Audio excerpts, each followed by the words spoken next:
Well, it's been a pleasure to have all of you in class this semester. It's hard to believe that this is our final day. We have two speakers, both of whom have recently defended their theses, and they produced projects that were exemplary. Dean Viola and I try to select a broad range of topics for presentation just so you can experience the diversity of the projects that your peers work on, and you can have the opportunity to ask questions of the presenters, anything you want to ask, whether it's about their research, their creative work, or about the process itself. So please keep that in mind. Our first speaker today is Erin Gardner, who is an advertising and public relations major. She has minors in marketing and political science. She'll be graduating in May of 2017. Erin has held 6 internships in public relations, including the State Senate and the Treasury Department here in Tennessee, and is currently interning for the Secretary of State. After graduation, Erin plans to work full-time for the Tennessee State Treasury Department. Her thesis presentation is titled, Creating Camelot, an Analysis of John F. Kennedy's Public Relations Campaign. Please join me in welcoming Erin.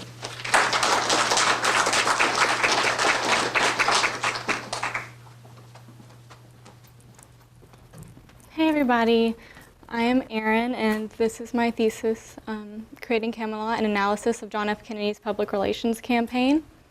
And I'd like to start by thanking Dr. Farwell, my wonderful advisor, hiding in the back there. I'm going to start with some media history, and I'm going to keep it brief because I know history is not everyone's absolute favorite subject. Journalism and PR has a long history of being very interconnected.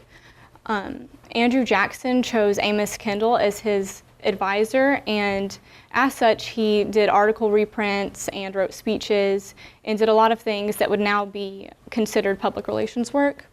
And Grover Cleveland also hired a former newspaper editor, George F. Parker, as his public relations specialist. So public relations professionals often come from the field of journalism, and that's true today also. And journalism and PR kind of feed off of each other. Journalists need public relations professionals because that is where they get a lot of their stories. Public relations professionals send them press releases, and then they can cover that in their newspapers. And public relations professionals need to get their clients' coverage, which is where the journalists come in. Pierre Salinger is John F. Kennedy's public relations advisor, and he was what Kennedy called the voice of the White House. He was formerly a campaign manager for Robert Kennedy, and then he moved on and did it for JFK, and after JFK was assassinated, he did the same for Lyndon B. Johnson. He drafted content for various news sources. He wrote speeches. He arranged media appearances, such as press conferences for Kennedy. And they were actually very close. He wrote a book called With Kennedy, which I read as a part of this project, and they had a very close personal relationship, which is important a lot of times in public relations because it's important to know your client and know any potential issues in their personal life and their professional life that could come up in the public eye. Now, media has evolved a lot, especially in the past few decades. It started out obviously with print journalism and then moved to radio, and as you can see, FDR is pictured there because he was known as the radio president because of his fireside chats and how he reached the public through radio. And then JFK was, of course, in the 60s when television became very popular. And he really mastered that because of how charismatic he was. That was a good medium for him to reach the public. And of course, there's President Obama because he was the first social media president. And I think we've been able to see that a lot in the 2016 campaign too. Both candidates used Twitter, Facebook, Instagram, and even Snapchat to connect with their audiences. Radio started being used at political conventions in 1924, and then the following year, Calvin Coolidge actually was able to reach 23 million people through radio, which was groundbreaking at the time. In 1928, CBS and NBC started airing political talk shows, and in the 30s, FDR and others actually started using radio to rally listeners to join causes, which was kind of the start of two-way communication. It wasn't direct responses like we get from social media, but there was a response through action by the public. In 1963, over 90% of Americans owned a TV. So for Kennedy, that was obviously the medium that he would use to reach people. 65 million people watched his first press conference, and 90% of Americans had watched at least one of his press conferences. In 2008, 1.8 million tweets were sent out on election day, and the next presidential election, 1.8 million tweets were sent out every 6 minutes. So even just in those 4 years, you can see how much social media has grown, and it's grown even more so today. In Senate races, the candidate with the more likes wins 81% of the time, which I think goes to show how powerful social media can be in politics. And it also marks the full transition from one-way to two-way communication, because with social media, you have to speak to people and they can comment, they can like, they can share, they can engage a lot more than on any other platform. And 61% of millennials actually get their news from social media at least once a week. So it's really important if you're a candidate to be on there and to have a presence so that you can tell your own story instead of having it told for you, especially by the opposition. The problems that can come from this are citizen journalists and hashtag activism. Now, citizen journalists don't necessarily have to be a bad thing, but in the case of JFK, for instance, if everyone around had a smartphone, there were a lot of scandals that could have been leaked immediately, and that could have caused him a lot of trouble.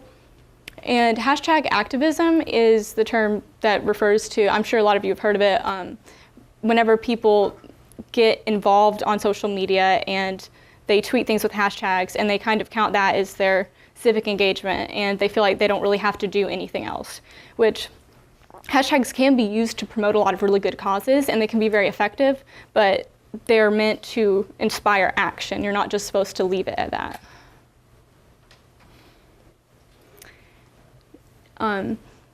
This is a picture of John and Jackie, obviously, and Jackie was very loved by the public, and she's kind of what created the image of Camelot because she had an interview with Life after JFK was assassinated in which she talked about how it was the end of an era, and she said, there will be more great presidents, but there will never be another Camelot. And she was referring to how JFK represented hope to a lot of Americans in hard times, and they were able to create this image for the American public. And when I was doing the strategy for this project, I thought about what audiences both John and Jackie would be trying to reach, what message they would want to portray, and which platforms would be most effective for their messages. And I chose Instagram and Facebook for Jackie, and Instagram, Facebook, and Twitter for President Kennedy, because Twitter is a newsier platform and journalists prefer to get their news from there. So it would be more likely that President Kennedy would use that platform. The First Lady's role in social media promotion of the president has kind of been shaped by Michelle Obama, because she's, of course, the First Lady that we've had since social media became such a big thing. And again, I touched on hashtag activism versus bringing awareness earlier, but here's an example of where you can use it to bring awareness to campaigns. Michelle Obama's Let's Move campaign has been promoted through hashtags and has become very successful, and she's been able to speak on the Disney Channel and a lot of other platforms because of that. And she also used the hashtag Let Girls Learn to bring awareness to promoting female education in countries like Laos and Nepal. Potential negatives, as you can see here, Michelle Obama tried the hashtag Bring Back Our Girls, and there were a lot of negative memes that were created in response to that. So as a public relations professional, you have to keep in mind what kinds of things could come from what you're posting, and you have to be prepared to either fight back and promote your positive message or just ignore it and kind of hope that it dies down. But you can't just choose randomly. Of course, you have to have a social media strategy in place beforehand. And this one, I don't think, turned out super well. And here's some of the social media that I did for the campaign stage. Michelle Obama, as you can see on the left, tweeted whenever she was making calls for President Obama whenever he was running, and that's what I used to base Jackie's post on.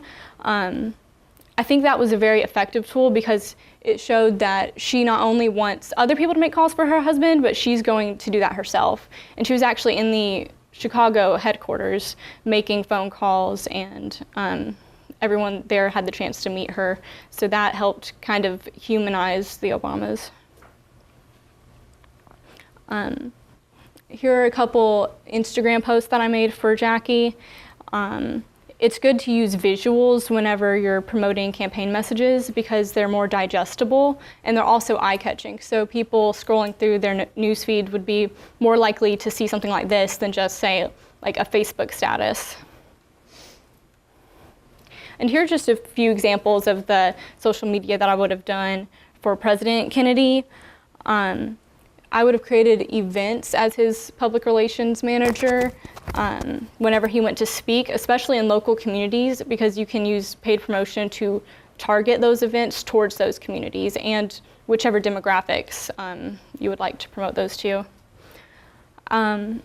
You can also create offers on Facebook, which is what I've shown there with the JFK shirt. He could promote even going out on the campaign trail by offering a sale on his apparel and different merchandise, and of course promoting the debates because he always performed very well in debates, and it would be to his advantage to have people watch them. His post-campaign social media, really what I tried to focus on with this is keeping people interested, because people are always very in tune with politics when there's an election going on, but afterwards people start to lose interest, even though there's a lot of important things still going on. So for Jackie on the right, I would promote her CBS show. She renovated the White House, and that is something that was very popular, but you'd have to be very careful with because you don't want to make it look like she's completely changing something that's a beloved American structure. So you have to choose your words very carefully. But that is something that would help keep people interested in the Kennedy family. And I would also use her social media to promote different campaigns and policies that President Kennedy was pushing through. There should be a separation of roles whenever you were doing social media for a first lady and a president. A lot of the posts can have similar content, but if you look at Michelle Obama's Twitter accounts and her Facebook, you'll see more family-oriented things, and President Obama's are more policy-oriented, since that is, of course, what he is doing, is the policy. It makes sense that hers would be more the family and things like that, and her own campaigns that she's doing, like Let's Move. So I used Caroline as an example, because Jackie would likely post a lot of pictures of her kids, because most pictures you see of her, she is with her children. And in conclusion, citizen journalists would pose a risk to Kennedy, especially with the amount of affairs that he had. It didn't really make huge news then because he had a great relationship with the press, but that has kind of changed over the years, and the press is less likely to respect the president to the extent that they would cover up things for him. And Kennedy's adaptability to technology, I think, would also help him a lot with this, because he was able to use television immediately, and he excelled at that. If he had social media, I think he would do the same thing. And as much as Jackie loved her privacy, she would have done anything to help President Kennedy, because she didn't even want to go on the campaign trail to begin with, but she did to help get him elected president. So I think she would also use social media, regardless of her own preferences in terms of privacy.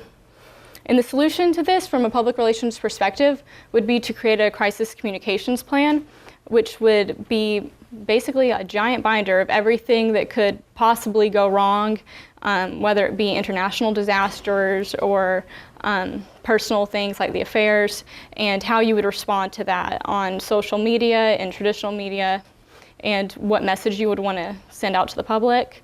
A strong social media strategy, and then possibly most importantly is consistent messaging between the First Lady, the President, the Press Secretary, and any other branches of the government that would speak on behalf of Kennedy's legislation.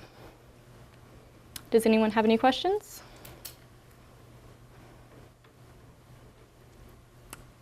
Yes. What do you think of Donald Trump's social media strategy? I plead the fifth. I'm not sure that was so much of a strategy. I think he was kind of being himself, and I guess it worked. I'm not sure that's a strategy that I would have used, but I mean, he won. He ran a successful campaign. It's not the style I would run for Kennedy, because I think they're very different, but yes. Anyone else? Yes. Two things. One, nice touch with the Sweet Caroline reference and the one post. That was pretty good. Two, and this might actually relate to his sort of question. Sorry. How do you see the role of, like you mentioned, citizen journalists were really dangerous for, say, would have been incredibly dangerous to someone like Kennedy with a lot of secrets. How do you see that playing out in the, how has that changed? I think honestly that it doesn't have to have a huge effect. As we can see, a lot of stuff has come out about Donald Trump, and it didn't really affect him. Obviously, he was elected after a lot of stuff was leaked that I'm sure he would rather have had kept private. So, I mean, I think this election is very different, and anything I would normally say has been changed, and it's been really shocking to me, so I'm still trying to understand all of that as well. So I'm not sure I have a good answer to that. I'd be interested to find out, though. Yes? Do you think that, because with JFK's numerous affairs, do you think that if he had been in the era with more social media, if that would have hurt him significantly more, and do you think he still would have been president if you take the Kennedy-Nixon campaign and moved it to 2016 or whatever? Do you still think he would have won if there was such a big social media and some of that was more exposed to the public? Right. I think that he would have still won, because I think that he is so charismatic that he would have been able to, I don't want to say spin things, but make things come across in his favor, and the American public loved him. And it didn't hurt Bill Clinton's reputation too much whenever news of his affairs got out, and his popularity rating, I believe, actually went up at one point. His favorability did. So I don't think it would have killed his campaign. I think it would have made it a lot harder, especially if they'd had social media back then, because society was so different. I think now people would be less inclined to care that much, because people care more about things like terrorism and things like that. So, yes. I'm just kind of curious as to what you think, with the role that social media is playing right now, do you think it's closer to the fact that people are being more exposed to politicians' actual ideas, or is it more of a name recognition thing?